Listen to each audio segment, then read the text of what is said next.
Hello friends, a very good evening. My name is Dhanunjay Reddy. Today we are discussing one more theory of international politics, that is the last theory. In my last class, as far as this theory is concerned, I said that I will be taking this theory when I was discussing systems theory, when I will be discussing systems theory. But certain sense of internal feeling is not giving me satisfaction. It is giving me, or it is poking me, telling that why to leave this and then go to the next class. No, I just wanted to complete this theory here itself, because initially I thought that I would complete this later, but let us complete this so that we will be in a good position, or it will give internal satisfaction to me and internal satisfaction to you also, if you complete this and then if we move to the next theory.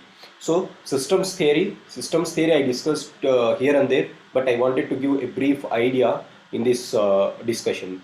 See, this theory was propounded in international relations. This theory was propounded by a man called Morton Kaplan, and Morton Kaplan has written these two books, Systems and Processes in International Politics. And this is the book from where he has taken the systems theory, that is, system and processes in international relations, international politics. And this is also his book, New Approaches to International Relations. In these two books, he said how we can analyze international system as such, and how we can equate the operations of countries in international politics. So this is what we are going to discuss today as far as the lecture is considered. Now let us move to this. I said that this is the UPSC syllabus, and we are done with this four, and I said this I would be doing later. But let us complete here itself, so that from tomorrow we can start a new unit in paper 2 section A. Now this is systems theory that I am going to discuss. Why this systems approach? Why we required a separate approach when there are already four topics or four classes which we already discussed? Why should we have a systems theory? The reason is, these four theories, whatever we have read, they are not regular or not scientific. They are traditional. What do I mean by traditional? Traditional in the sense, they are based on either law, that is, they believe on institutions like democracy, rule of law, etc., or they are believing in international organizations. So they believe in philosophy. What is that philosophy? The human nature of good or bad philosophy. And then they are based on some historical approaches. What do I mean by historical approaches? They study the history and interpret how the international system is operating, and then they give their way of analyzing. So these are traditional. Then, compared to this traditional, it was in early 1950s that behavioral approach in international politics as behavioral approach started gaining its traction. What do I mean by behavioral approach? By looking at the behavior of the countries, they develop certain scientific analysis or empirical evidences saying that, okay, this is how the states are operating whenever they are interacting. Rather than being the traditional way, they are having this behavioral mode of operation. In this behavioral mode of operation, what they do, they study systematically or scientifically, systematically or scientifically, all the data which is available, and then they propose a theory that is called the systems theory. So what I said, this is the difference between the traditional sources and behavioral sources. Behavioral approach is known as systems approach or scientific approach. Systems approach thus falls into the category of scientific analysis rather than the traditional analysis, which was based on law, philosophy, and historical approaches. So this is what the difference between the regular schools like internet idealists, realists, and Marxists, and then that is called systems approach. So this is what I think you are getting the point. So the movement, there is a debate. We have discussed the neo debate while I was discussing the liberalism. What is this neo debate? Neoliberalism versus neo-realism. And then there is one more debate that is called the rationalist versus reflectionist. I said this debate when I was discussing the feminist approach to international politics. What I said, this is the debate, that is rationalist versus reflectionist, or the debate between these three traditional schools versus the critical schools. I said in critical schools there were four schools. One is Frankfurt School or the Gramscian School, which was a critique of Marxist school, classical Marxism. And then there was second school of critical school, that is feminist school that we studied. Then post-colonial school or post-modernist school is one school which was critical, and then we have one more critical school, social constructivist school. So these are the critical school. That was the debate between critical schools are also known as reflective schools. I said this, why they are called reflective, because they are pointing out to these rational schools, saying that your rationality doesn't reflect in the original scenarios. So this is called as a debate between reflectionalist versus rationalist. So this is the second debate, great debate. One is new debate. The second is between reflectionalists versus rationalists, or these schools, critical schools versus mainstream schools. The third debate is between these traditional schools versus behavioral schools. Traditional, they believe on law, they follow their approach, or they make their theories based on law, philosophy, and history. Whereas behavioral is a new science, new stream of sciences where they study behavioral patterns of human beings. It is a social science. They study the behavioral patterns of human science, and they come out with empirical data, and they give systematic analysis of international relations or whatever the field is. So behavioral approach, these scientists, they applied these behavioral patterns to international relations, and that approach is called the systems approach. We will be studying about this systems approach when we are reading about David Easton's model in the first chapter of the syllabus, that is the political theories. And we'll also be looking at this chapter whenever we are coming and reading the comparative politics chapter in paper 2 also. So this is what a brief difference between the systems theory and the above four theories.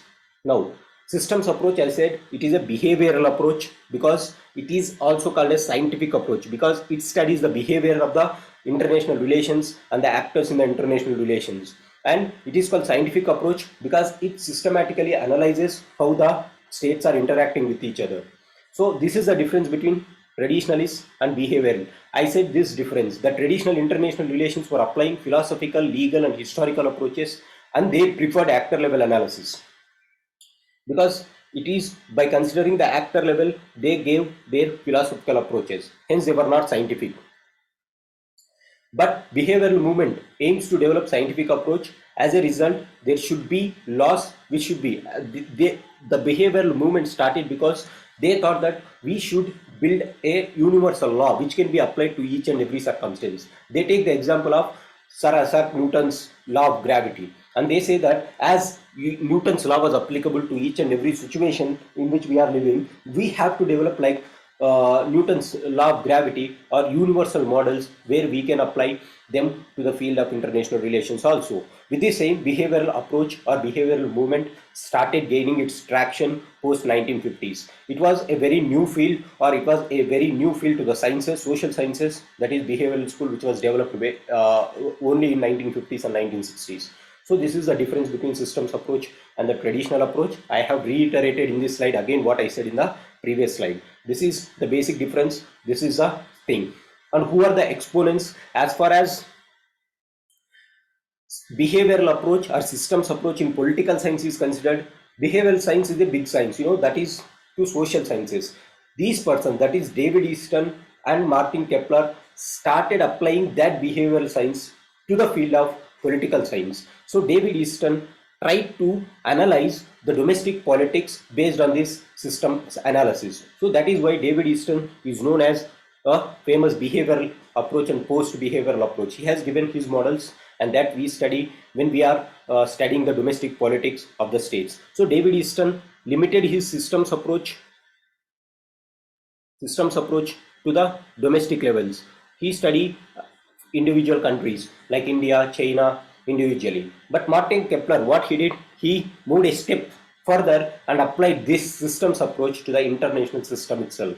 And he propounded that international system is operating at through a system or patterns of interaction. That is what Martin Kepler. So if you ask me who are the exponents of systems approach in political science is David Easton, and then to the international relations it was applied by Martin Kepler. So this is the second thing, that is the difference between Martin Kepler and David Easton. So Martin Kepler's approach is called systems approach to international relations based on David Easton's system approach to domestic politics. And what are the assumptions that he made? The assumptions that he made is international politics can be seen in a conceptual framework of system. What is this system? I said when we were discussing, again when we were discussing Marxist school also, I said what does system contain? System contain two things. One is the structure, it will have certain structure and units. The basic units are elements. That is one thing that system has. And these units, they will be in contact, constant interaction with each other. Remember the Wallerstein's model of world systems theory. There I said that the units are states, and the states were classified into three types. Okay, their interaction, I have discussed. Wallerstein said that their interaction is in the form of economic interaction, and the core countries started to exploit the peripheral countries in that interaction. So similarly, systems, whenever I mean or whenever we mean by a term called system in international politics, system has only two things. One is it should have elements or units, and they should be in contact interaction with each other. This is what, and this interaction will be in a patterned set of interaction. We can analyze, okay, why these systems or why these units are interacting with each other. So system has units and there exists certain interaction among them. So this is what the system is, and this system applies to everywhere. Whenever we come across the term called system, you can take it blankly that this is what the system is. Right? These are the assumptions that he made, Martin Kepler, as usual, right? Now, systems theory, why it is important? It is important because it is considered as a useful approach to study international relations. As I said, it is based on scientific analysis, so it can give much more clarity than the traditional approaches who said that human philosophy, human nature will be like this, so people will be interacting like this. Rather than it tries to give systematic analysis. So it can be regarded as a useful tool to analyze the international politics. Overall, you can also have an overall view of relations among the nations, how India is reacting to China, or how India is responding to China, or what is the relation between China, Pakistan, China, USA. So it gives an overall view of international relations among the nations, and it can be used for both macroscopic analysis as well as microscopic studies. That is, macroscopic means at the larger level, that is at the international global order. At the global level, we can look at how the world system is functioning. Or microscopic analysis. What do I mean by microscopic analysis? Microscopic means how the system is operating at the regional levels. Say for example, if it is operating at the SAARC level or Asian level, or you can consider South African Union level. So these are the things how system is operating at the regional levels or sub-regional levels. So you can have a clear clarity, or you can get a clear analysis of the systems approach from this thing. I think you are getting the point. So that is the usefulness of system as such. Now, the concept of system can be used for achieving the objective of building some theories, right? Based on this empirical analysis, you can build certain theories. That was the advantages of system. Not only the system in international politics, but these advantages you can write everywhere whenever you come across a term called system. What is the advantages of systems approach or behavioral approach compared to the traditional approaches? One advantage is you can study international relations in a very empirically or in a factual basis. And the second thing is you can also study the interactions at the macroscopic level, at the microscopic level, and you can build certain theories based on these interactions. So this is what are the usefulness of systems theory. So I wanted to tell why to study systems theory before going into the Martin Kepler's systems theory that was given in the syllabus. So I hope so far you are very clear. Now, Martin Kepler has given 6 models of international systems. He classified the international system into 6 types. Based on the assumptions, he gave a conceptual framework. It is just a conceptual framework. So he said that states are interacting in this way. And initially, he has given 6 models. Later on, he added 4 more models in international system. The 6 important models as per Kepler is, first one is the balance of power system. Either the system has to be, or the world system has to be, either it has to be in balance of power mode or it has to be in bipolar mode. This bipolar is again classified into loose bipolar and tight bipolar, and then bipolars will be giving rise to hierarchical systems or universal systems that we will see how they are giving. In the end, they will be contributing to one structure called unit veto system. these are the systems that can exist at any point of time as per Martin Kepler. Even if you consider world relations or world politics right from 1900 or 1800 or 1700 AD, then definitely if you look, these are the systems in which these are the systems where world system can be visualized in one form or the other. What he says, a balance of power system, loose bipolar. We'll look what are the meanings of this, and then he wants to explain that international world order is only in these 6 types. At any point of time, you can see world order in one of these forms. So that was his concept. We'll see what is balance of power.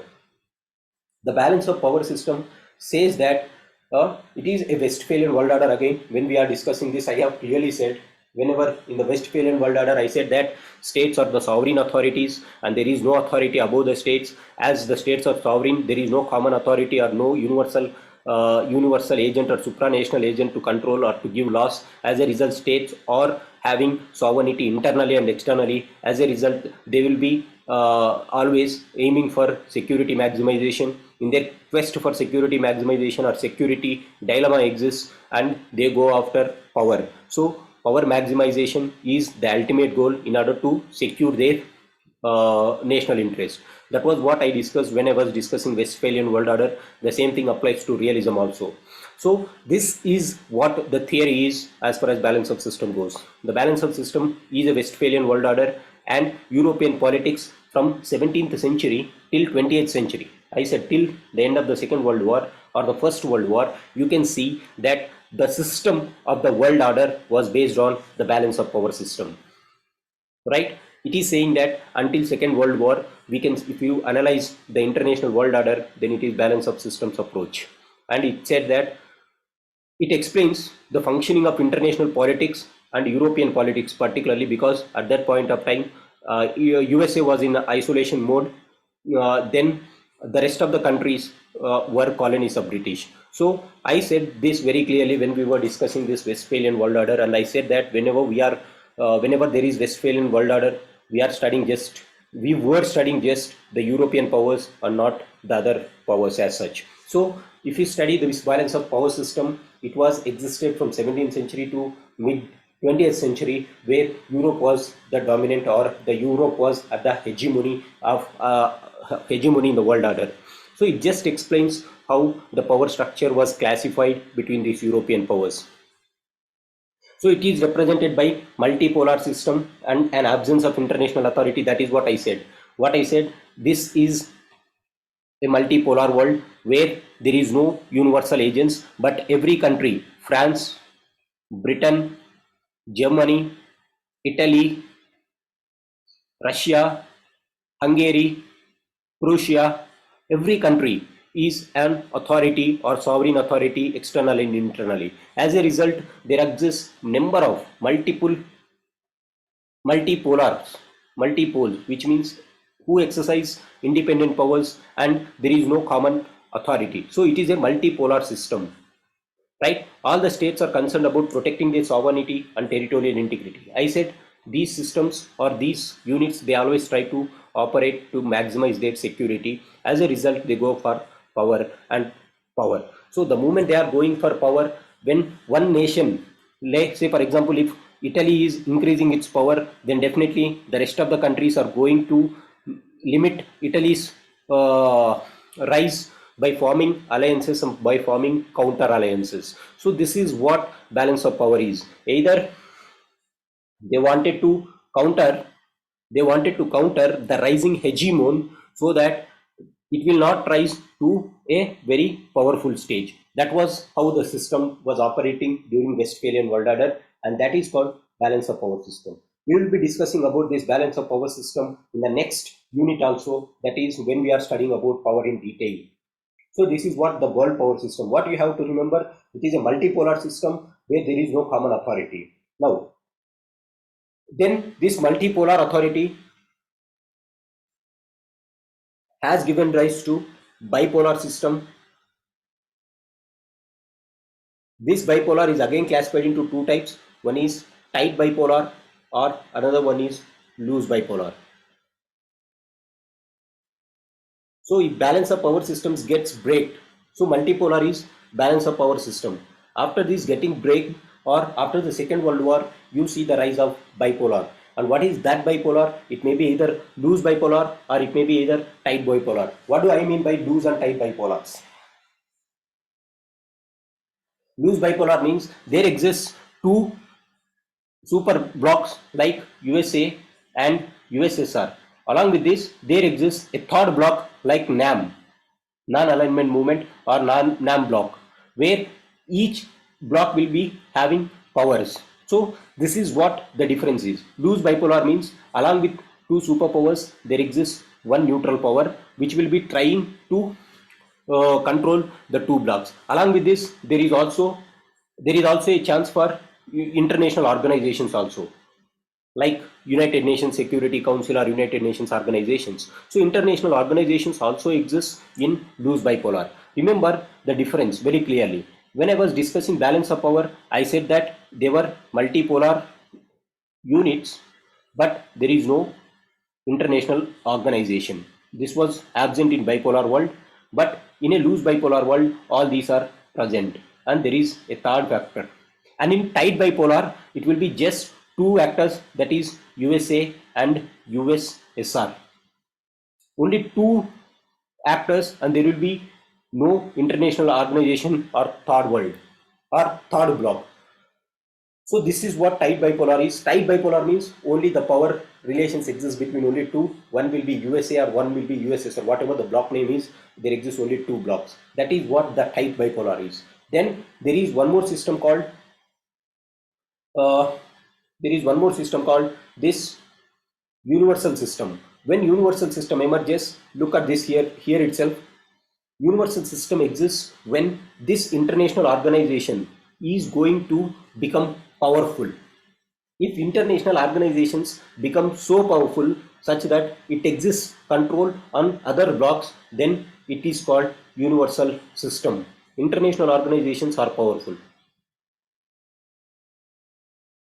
right? Rather than these two warring factions like USA and USSR becoming powerful, if international organizations are becoming powerful and if they are in a position to control the warring factions and if they are exercising ultimate authority, then we call it as universal world system. Why universal? Because it will have universal law and it will be adapting basic laws across all the countries. So that is called universal system.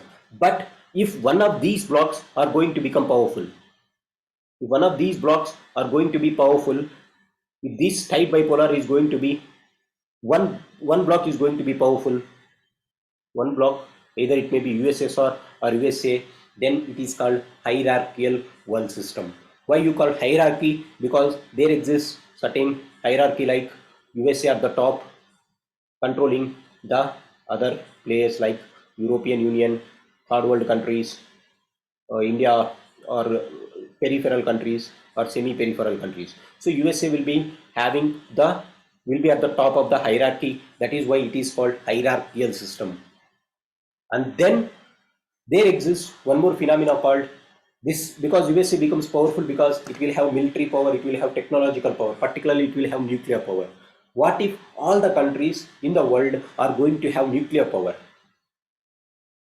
Then every country will be powerful, and that powerful powerness is called the unit veto system. Unit veto system. I think you got the point. When every country here, when one block is having the ultimate power, like nuclear power, only one country exists, then that is called hierarchical system. If every country is having, then it is called, if every country is having this nuclear power in the world, then that is called unit veto system. These are the 6 things that Morton Kepler has given. What I said, one is balance of power system, the second one is the bipolar. In bipolar I said tight bipolar and loose bipolar. And then the fourth system is international organizations becoming powerful, that is called as universal system. Or if this is becoming, if one of the blocks is becoming ultimate, then that is called hierarchical system. These are 5, and the 6th one is the unit veto system. I think we have discussed all the things. Balance of power system during the time of Westphalian world order, I said there will be multipolar. It is multipolar world where there is no common authority. Whereas loose bipolar, there exists two powerful blocks. Along with this, universal agencies exist like UNO. Along with that, there will be third block like NAM. Then tight bipolar, there will be only two players in this tight bipolar, which means there is no presence of the international organizations or third block. Then universal system, when universal systems occur, when international organizations are becoming powerful, then universal system exists. And hierarchical system, when one of the blocks is going to be powerful, it is called the hierarchical system. When all the countries are having the nuclear powers, then that is called unit veto system. This is what the Kaplan's theory means. I discussed all the six. This is what the theorem is. So at any point of time, if you look at the global order, then definitely one of these systems are going to be present as per Martin Kaplan's theory. So he says that if you look before Second World War or before First World War, it was balance of power system model. After the Second World War, you look loose bipolar in the form of USA bloc, USSR bloc and NAM bloc. If you still go beyond that, say for example, if you are going after the disintegration of USSR, after the end of Cold War, definitely you see hierarchical system or the hegemony of USA. So that was the hierarchical system. So until now, these two systems has not come into picture. That is universal system where universal agencies will have the ultimate authority, which was considered just hypothetical, because in reality it doesn't exist. Every nation will have its power. Universal power concept is just a hypothetical model as per Martin Kaplan, and unit veto system when every country is having the nuclear power. So these are the six models. The remaining slides what I made, they are just explanation of this. We are done with this. I'll just read quickly what does the other system means. I said in a loose bipolar is constituted by two major blocks like USA and USSR, and there will be non-block actor like non-alignment. So there will be two blocks and there will be non-block. One block will be neither belonging to two blocks, and then universal actor like the United Nations organization. So this is what exists in loose bipolar. In it, blocks try to increase their relative capabilities. Yes, this is the feature. Every block tries to increase its relative capability as well as try to limit the power of the rival block. However, non-block like NAM tends to support the universal actor. NAM supports the universal actor to ensure that there is no danger or there is no escalation of the dangers to the position of war. This is the function of non-blocks in loose bipolar. And whenever blocks attempts to extend membership, every block tries to extend its membership. At the same time, it respects the neutrality of the third block. For example, this was very clearly evident during the times of Cold War, where India and the rest of the countries of the third world went for NAM, though US and USSR tried their best to increase or to include more and more members from the third bloc, but still they respected the dignity and the individuality of the third bloc. And third block, that is the non-alignment block or non-block actor, tries to help the universal actor to ensure that there is eternal peace in the world system. This is what the loose bipolar is. And then the tight bipolar, I said there will be only two players.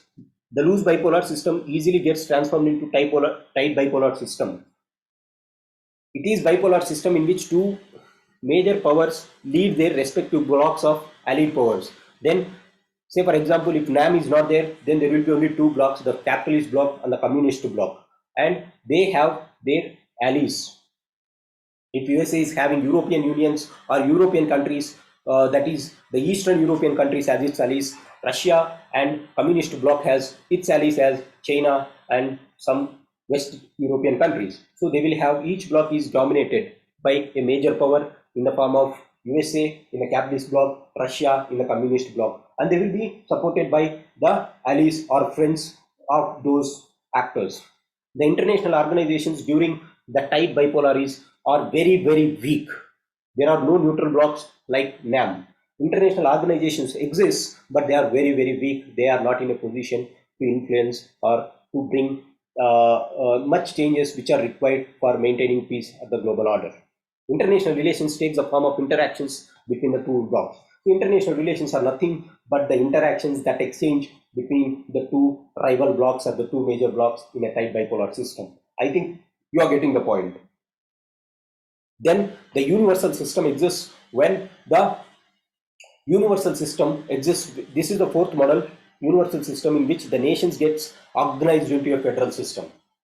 What do I mean by federal system? Where every nation tries to be like a brother to each other under the control of an universal actor like the United Nations organization. This is called the global federation or the global federal system. It is a hypothetical model. I said this doesn't exist because no universal actor doesn't have, or universal actor doesn't, in fact, doesn't have any military power or money power in order to control the global order. So it is a very hypothetical model in which the world gets transformed into federal world state based upon the principle of mutual toleration and universal rule of law. So there is a belief that if there is this universal system where there will be one universal actor having power to check, enough power to check the war and preserve peace, and to maintain balance in international relations. So this is what the concept of universal actor is, but it works through a universal actor, I said, an international organization in the form of United Nations organization, and then that will be like the dad controlling the entire authority, and the rest of the states will be like brothers who will be cooperating with each other. So you can compare universal system like a dad, like father, and then the rest of people are sons or who are coordinating among each other. This is called universal system. And then the hierarchical system, the difference between universal system and hierarchical system is, if the United Nations or the universal actor is going to be powerful, it is going to be universal system. If one of the block, either of the blocks, if one of the block is going to be powerful, then definitely that is called hierarchical system, where one power will be dominated by the hegemony, and the rest of the powers will be following their orders. Such a model can come into existence when a single powerful bloc may bring, either through a conquest or a treaty, either by entering into treaty or by conquest. If you are going to control all other nations under you, then that is called the hierarchical system. For example, the best example was the hegemony of US that existed after the disintegration of USSR from 1990 to 2010. The states as territorial units are transformed into functional units absolutely, independently, universally. Initially, states are used to have territorial units and sovereign units. Now, when there is one dad called USA or hierarchical system, then they turn into functional units doing the functions of what the hierarchy or the master says. Say, for example, look that USA is at the top of the order, the rest of the following will be just doing the functions what is ordered by the superpower. The superpower becomes a universal actor and absorbs all the other nations. Absolutely, that is what I said. If this superpower, if one block is becoming a superpower, that is called hierarchical power, and it absorbs the power of all the other nations. In case this system comes into existence through conquest, it is a directive system. By conquering, by waging wars, if you are maintaining your hierarchy, then that is called directive system. If you are bringing through democratic means, that is through acceptance, then definitely by treaties, by acceptance, then that is called as non-directive system. Directive, I am directing you because I have conquered you. That is the meaning. I am not directing you. Why? When we use non-directive, when we were equals, or when we were interacted through a treaty, or when there exists certain contract between us, that is called non-directive. I think it is very easy to comprehend. Know the difference between you. I just wanted to tell you, know the difference between the hierarchical system and the universal system. In universal system, it is the universal actor like the United Nations organization which is going to be at the helm of affairs, whereas in the hierarchical system, one of the blocks like USA or USSR is going to be at the helm of affairs. That is the difference. And the unit veto, I said, when all the powers, all the states in the world are having nuclear power, then definitely that is called unit veto system, where every country will be having a veto to decide the decisions of the global order. The sixth model projected by Kaplan is the unit veto system. It involves the conception of situation of multipolarity in which each state is equal and each state is powerful. Similar to balance of power, where there exists multipolar, but in balance of power, they do not have, every state does not have a nuclear weapon, or they are not equally powerful. But here, everyone is equally powerful. Each possesses nuclear weapons and can be used for destroying any other state. and thus it becomes very stable when each state can resist and retaliate threats from any other state. So if every state in the world is having nuclear powers, then definitely every state will be at peace, because it acts as a deterrence. When everyone is powerful, no one will wage war on the other. This is as per the unit veto system of Martin Kaplan. This is the sixth model. I said it is very simple to remember all these things. First one is balance of power, and then bipolar, in which we have tight bipolar, loose bipolar. Huh? Loose bipolar, there will be 3 actors or 4 actors, where there will be 2 blocks and 1 non-block member, and then 1 international organization. And then tight bipolar, only 2 systems in operation. Then if tight bipolar, one of the block, in tight bipolar, if one country becomes powerful, one block becomes powerful, that is called the hierarchical system. But in the loose bipolar, if the United Nations or the common authority is going to be powerful, then that is called hierarchical system. Later on, from this universal unit veto system, which means every power has equal powers, that is every state has equal powers on nuclear weapons, then that is called unit veto system. So that is what the 6 models of Martin Kepler is. So this is what the basic assumptions of Martin Kepler. Later on, he added 4 more categories to his system approach. He said that later on he added 4 more things. One is very loose bipolar system.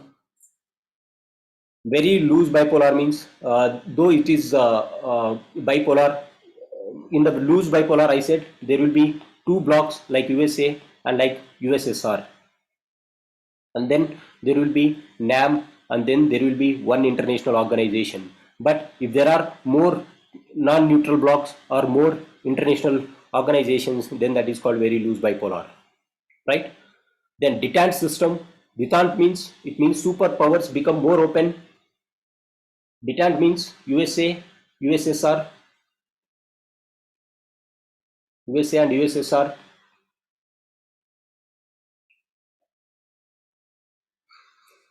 Rather than tight bipolar, what they do, they will become more open, they show what they have and become less aggressive. They will be more accommodative, they will be more open to discussions and then cooperation. That is called the detente system, where they won't escalate the conflict to reach war, but they try to explain or to come out with treaties which can enlarge peace at the global order. So that is called detente system, where the superpowers will be more open, and there will be no secret alliances or no secret pacts between the nations, and then they will be less aggressive, so that they can accommodate each other's proposals. So that is called the next system of detente system, which he added later. Then there is one more thing called unstable block system, which means it is a high conflict situation of power blocks. Areas of conflict could increase, and the policies of the superpowers would be too interventionist, which means unstable block system. The superpowers will be always intervening in the other states. Say, for example, USSR's interference in Afghanistan and USA's interference in Iran, Syria, South Korea, North Korea, and Vietnam. So these can be said as unstable block system, where there will be close are indoor meetings and there will be secret alliances. This is difference. This is the object and opposite to detente system. And incomplete nuclear diffusion system. I said that if every country is going to be powerful or having the nuclear weapons, then that is called the unit veto system. But only if there are 15 countries or 20 countries having this nuclear power, then what do you call that system as? That system is called as incomplete nuclear diffusion system. Incomplete nuclear diffusion. This system exists due to diffusion of nuclear technology. There would be 15 to 20 nuclear powers at max, and this is not a unit veto, because in unit veto every country will be a nuclear power, unlike it is reduced to 15 to 20. So if there are just 15 to 20 nuclear powers, it is called incomplete nuclear system. So these are the 4 systems that he has added to his 6 systems which he propounded initially. So total it becomes 10. I think all the 10 are clear. 6 are very clear, and the 4 that he added later are very loose bipolar system, the detente system, and then unstable block system, and the final one is incomplete nuclear diffusion system. Right, we are done with Martin Kaplan system. Now we will look at what are the criticisms of this approach. Criticism is given by Mr. Robert J. Leiber. He has summarized the major limitations of the systems approach under 4 heads. He summarized this. It is only a conceptual framework.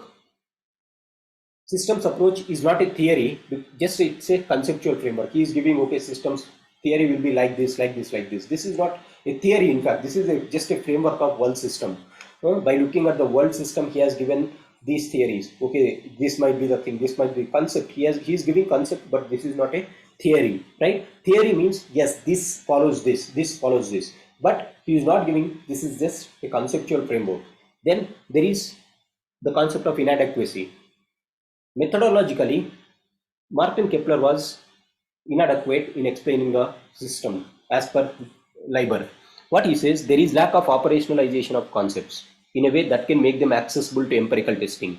You are saying that it is scientific approach based on certain assumptions or based on certain facts. But where is the fact? Because all the systems were not tested so far. Because, say for example, see this universal system that you said. Universal system doesn't exist so far. Unit veto system doesn't exist so far. So you lack empirical data to test your systems approach. As a result, it is not methodologically proved as claimed by Martin Kepler and David Easton. So Robert J. Leiber says that it is inadequate. It is just conceptual framework and it is methodologically it is inadequate. And then he says that there is a lot of difference between theory and research. You have propounded the third major limitation is the gap between theory and research. What they say that you say that you have propounded a theory, but it lacks research. Why it lacks research? Because there is no empirical testing. It is again the third dimension, lack of empirical data, and so there is no research that was done. If there is no empirical data, you have to do research and then you have to propound the theory.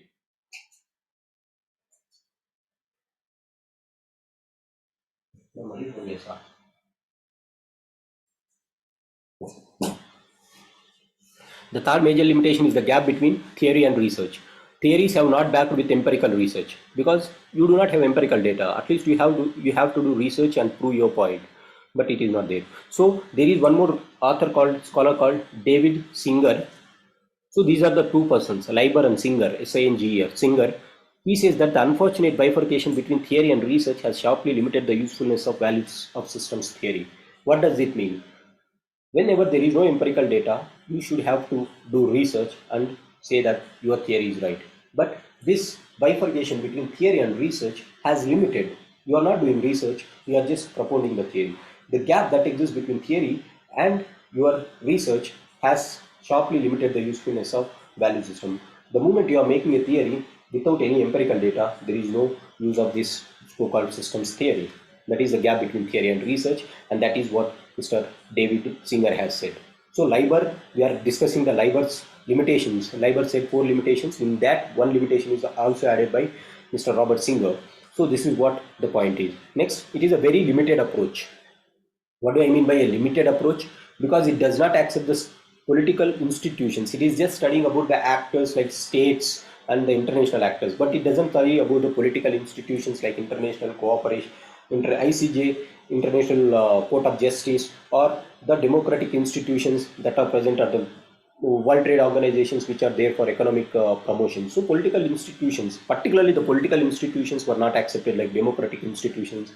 It doesn't take into consideration, and it has also neglected the domestic variables in international politics. What are the domestic variables? Like the human nature, the person who is at the helm of a page. Say, for example, if it is Mr. Trump who is at the helm of a page, then international system is going to be different. Joe Biden, then it is going to be different. If it is Xi Jinping, it is going to be different. It is Modi, it is going to be a different. It doesn't take into consideration the domestical factors or variables at the international levels. So it is a very limited study. So at the same time, it doesn't give much idea to history or ideological factors like liberalism, realism. It doesn't give much focus to it. So it ignores the value that is there for the history and ideological factors through which you can derive your facts or stats, and then you can establish a scientific data. So this is very limited. So these are the criticisms of Leiber. What he said, it is only a conceptual framework. It is very limited, and then there exists a gap between theory and research because again compounded by Mr. J. David Singer, and then a limited approach. So these are the criticisms, and there is one more criticism. These are the four criticisms which was given by Leiber and Singer, right? There is one more thing called Hedley Bull. This man said that whatever Kaplan has suggested, it is just intellectual exercise and nothing more than that. For his intellectual rationality or to prove his intellectual capability, he has given this analysis as per Hedley Bull. He said that Martin Kepler wanted to prove his intellectual superiority, and that is the reason why he has given these things. But in reality, they are nothing, or they doesn't have any utility as per Hedley Bull. And then there is one more person called Bloberg and Udin. Mr. Bloberg and Udin, they suggest that it exists. It mainly deals with trivial problems. It fails to systematically analyze big issues. Trivial problems like war, but it does not deal with what is happening or what is relating or what is trivial factors like war and how you can bring peace. But it is not studying about how we can, what are the underlying factors for war or what are the underlying factors for peace, unlike the traditional theories who has done a very good analysis or rational analysis saying that war is caused by the their respective theories, right? They have proved it. War is caused by one or the other form. They prove traditional theories. But these persons, they is not underlying or he is not focusing on the bigger issues of what leads to what war or what leads to peace. Rather, it is just a conceptual framework. This was the criticism which was made by Mr. Blauberg and Udin. So there was four scholars who opposed this model or criticized this model. One is Leiber, the second one is this man, David Singer, the third one is Mr. Hedley Bull, and the fourth one is Udin and Blauberg. So you can write these as criticisms. So this is what the theory is. So I think you are very clear what we discussed. So friends, so we are done with this topic entirely. Systems theory, I said why systems theory is important, what are the functions of systems theory and why it is important, I said in this discussion, and how it is different to the traditional mode of functioning, and how what is the usefulness of systems theory, I said usefulness. And then I said in systems theory, David Easton applied it into the domestic politics like individual countries, whereas Morton Kepler applied this to international theory, international politics. So in this we studied Morton Kepler's theorem of international politics into 6 units. What are those 6 units as per us? I am just rewinding what we have read. What are those 6 principles as per Martin Kepler? He said that initially there used to be balance of power, then it reached to bipolarity, and this bipolarity may be either tight bipolar or it may be loose bipolar. In loose bipolar, what will be you having? There will be more than 2 blocks. That is, there exists one more block which is non-block country, and then there exists international organizations also. In tight bipolar, we'll be having only 2 systems where everyone will be trying, where others are allies of the super block. And then if international organization is going to be powerful, then it is going to lead to hierarchical system, sorry, universal system. Then if one of these blocks is going to become powerful, it is going to become hierarchical system. But if all the powers are having nuclear weapons, and then that is going to be the unit veto system.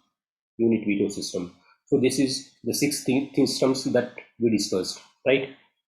These are the 6 systems that we discussed. Balance of power, bipolarity, 1, 2, 3, 4, 5,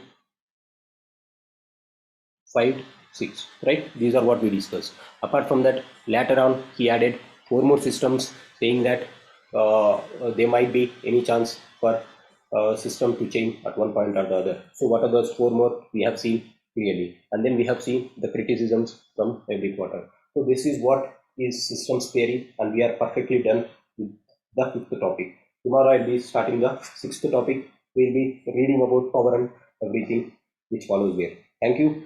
Have a nice day.